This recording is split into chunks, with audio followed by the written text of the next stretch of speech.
Sigourney Weaver, I'd had recommended when we were doing casting session in New York, and I think on meeting her immediately as she walked into the room, it became clear that this lady could be it.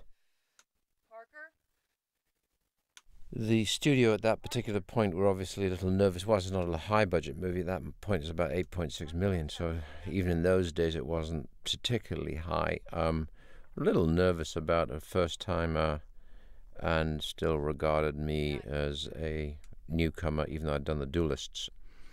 So the final discussion was about, should we test? And this is what you see right now. This is a test that we did with a few little setlets that I managed to get Roger Christian to actually cobble together so we can actually, make the test look as good as possible. I don't believe in tests against blue backdrops. I believe in giving the actors a little taste of the environment they're going to be in. Anything you can do to help the actor to feel, that what the film is going to be about, or how to feel how the film is going to be. The ambience is always very important. There was a lot of discussion about what are we going to do with her hair, and I said, leave it alone.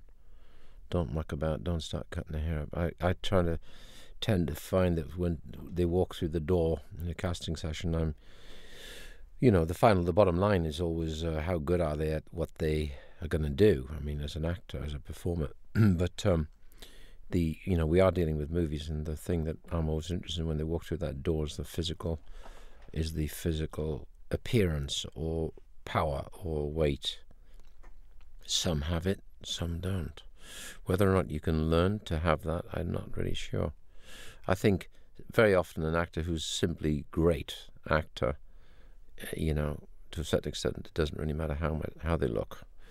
That becomes their power, is their intellectual and acting capability. And so somehow there's something attractive about that. If they have everything, then that's how you get a big star.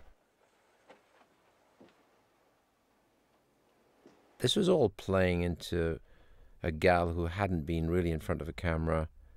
So it's not just about how she looks. I knew how she looked. I mean, I'd done, I think, about 1,700 commercials in my career at this point, including a lot of cosmetic commercials. So I could tell how she was going to be just by seeing her walk into the room. So really, this was about her acting. And that's why I wanted to feel secure in myself that she could take all of this on board.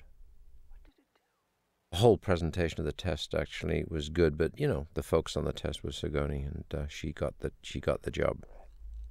In fact, Laddie, what he did when he saw the test, was silent, and then simply picked up the telephone, asked his secretary to send in about eight, maybe a dozen women who were handy in the office, just to pop in. He wanted them to watch the test, so we ran the test again, and Laddie just simply then said, "What did you think?" And there was these, whatever it was, I don't know, maybe 8, 12 women who immediately, jumped in. One said, "Well, I think she's like Jane Fonda." The other one says, "Well, I think she's like this. I think she's like that."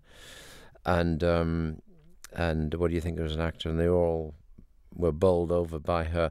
So Laddie cleverly had also just asked women's opinion of, a female actress, and right there, he said, "Okay," and he just walked out.